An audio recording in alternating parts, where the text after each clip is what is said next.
Hello and welcome to Business Spotlight. This is Teresa Strong-Myrick with Action Coach Tampa Bay. Today we are highlighting Jared Taylor, and he's going to tell us a little bit about his business and what he's doing to navigate these times. And I'm so happy to have you with us, Jared. How are you doing today? I'm doing well. Thanks for having me.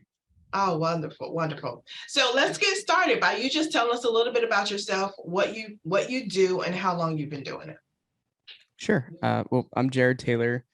I am originally from Boston, moved to St. Pete about 2 years ago, almost 2 years ago now, kind of right in the middle of the pandemic. Yeah. Brought my business down here, BlocHealth, and ran that business here for about a year before it was acquired. I had BlocHealth for a couple of years before that. BlocHealth was acquired by a company called SteadyMD, in which I work as a senior VP at SteadyMD and helping them execute on their vision. BlocHealth built a platform that allowed clinicians to get licensed in all 50 states and get set up with the insurance companies so they could bill. And SteadyMD basically building the digital infrastructure for these healthcare companies to be able to see patients in every state, and then tap into their workforce and software. So along with that, as you know, I'm involved with a couple of things. Right. I started a company called Slice of Healthcare and Slice of Media, which I'm wearing the Slice of Media hat. And Slice of Media is building. It's a media company that builds like podcast-driven strategies and podcasts for organizations, and then we also create our own shows like Slice of Healthcare, Slice of Life Sciences, Slice of Wine, etc. So tell me a little bit more about that particular business. So when you say you're helping them build their podcast platforms, is that what it is, so that we're clear? Yeah, so we're basically a marketing company that we help them create content that helps people learn more about like what they're doing, or shows that they're experts in their space, to facilitate these great conversations. I've been like yourself, I've been big into the podcast world for a number of years. Slice of Healthcare, that one shows up to about 300 episodes, but across all of our shows, we've done about over 1,000 episodes. Nice. And we should, do more of that for next year as well. I think we could hit close to 3,000 episodes next year if we structure appropriately. But yeah, but we're really also dedicated on creating our own content that is engaging and interesting for listeners. Awesome. So who is your target? Who is your target audience? Who is your best customer? Who are you looking to assist and help mostly? Because you mentioned health and you had mentioned wine and something else. So yeah, typically anyone in like business to business. It just that's typically who we end up addressing. There's nothing wrong with companies that are D2C, but I think D2Cs it can sometimes be less predictable than B2B. But yeah, anyone who wants to create some cool content that helps move their brand forward. Awesome. So I had questions in my mind, but other things come up when I start talking to folks. So what does that process look like for a business? So how do you help them to formulate their content and make that into something that people want to hear on a podcast? Yeah, I'll give you pieces of it because we have part of it we call the secret sauce, which even says on our website. Okay. Yeah. So it's just really about understanding the organizations that we work with, really diving into how they operate, what events they like to go to, and get a sense for the type of content that they're really interested in, and maybe their stakeholders will be interested in as well. And we have like this big 10, 15, 20 step process that we go through to understand the organizations that we work with. And then that helps us make recommendations. But we've been doing this for a while. Like, these strategies are proven to work.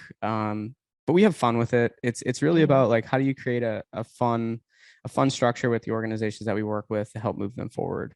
But yeah, we've it's basically a 15-step process that we go through where we just understand their whole business, their industry, and then the type of content that can build relationships.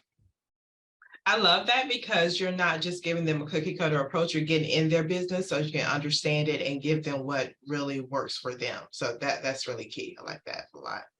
So we have had kind of a tumultuous last 2 years. Tell me what changes you've had to make. How have you adapted? Well, when I was in Boston, I was in the office like pretty much every day. We had an office downtown.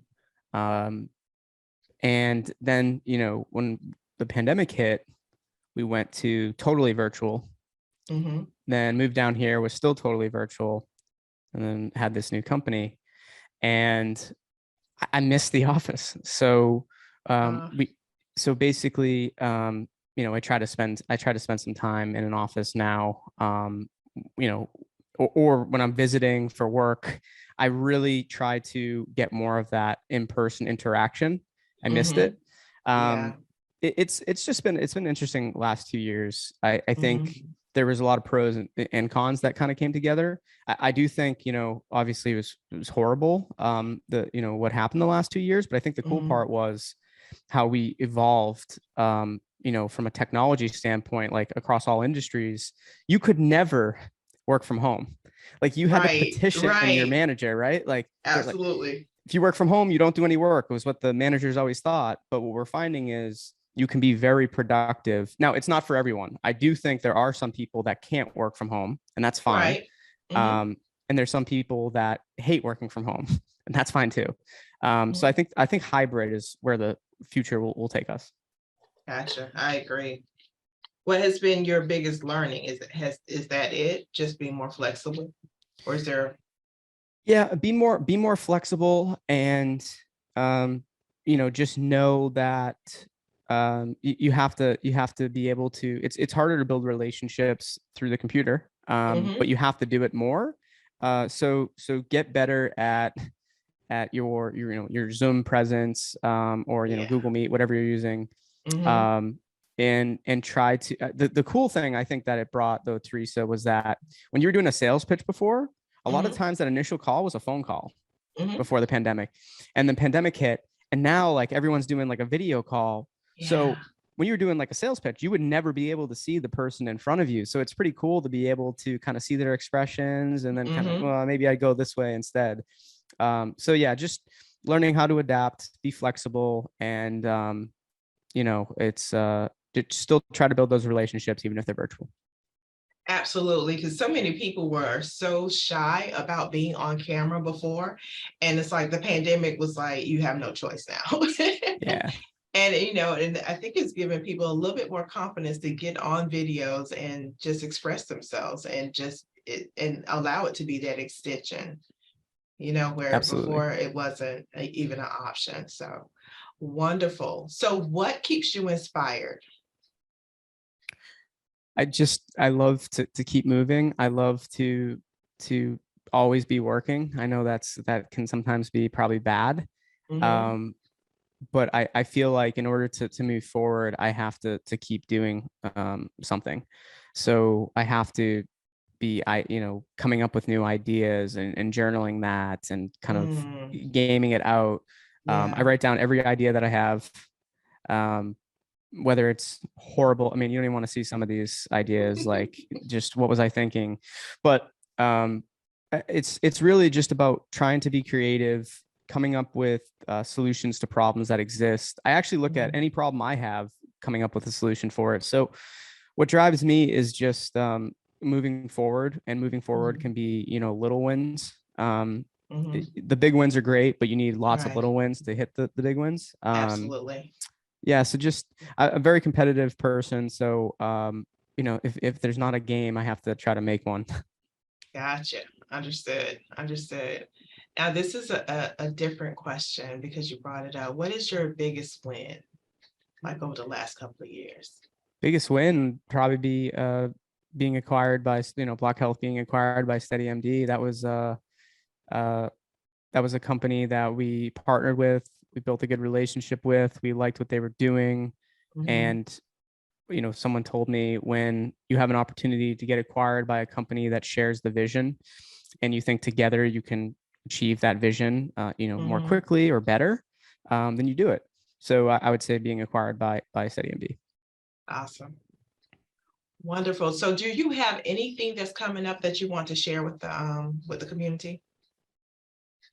Uh, just really really excited to be a part of the St. Pete Tampa Bay community, Mhm. trying to get more involved. So I did just become a mentor for Tampa Bay Wave, which I'm excited about. Nice. And just I'll say, if any like entrepreneurs, young entrepreneurs want any advice or anything, I'm on LinkedIn. Feel free to reach out to me, and happy to have a cup of coffee. Awesome. Well, Jared, thank you so much for your time. I will drop all the information for you all up under this in the description of the video. So don't worry, you'll have all this contact information. I appreciate your time and you have a great rest of your day. Thank you guys for watching. Thank you.